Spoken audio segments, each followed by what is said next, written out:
মৃত্যুর 3 দিন আগে মৃত ব্যক্তির মধ্যে 3টি আলামত প্রকাশ পায়। মানুষ যখন পৃথিবী ছেড়ে দুনিয়া থেকে চলে যাবে, কবরের যাত্রী হয়ে যাবে, চিরস্থায়ী জায়গাতে চলে যাবে, দুনিয়ার মায়া ত্যাগ করে, ওই মুহূর্তে মানুষের ভিতরে 3টি সিমটম লক্ষ্য করা যায়।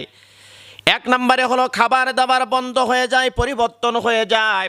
আগে কত খাবার খেত, অনেক খাবার খেত, মুখে অনেক রুচি ছিল, কিন্তু দেখা যায় মৃত্যুর আগ মুহূর্তে এসে মানুষটা যখন বুঝতে পারে আমি আর দুনিয়াতে বেঁচে থাকবো না, আস্তে আস্তে করে তার খাবারটা সংকীর্ণ হয়ে আসে।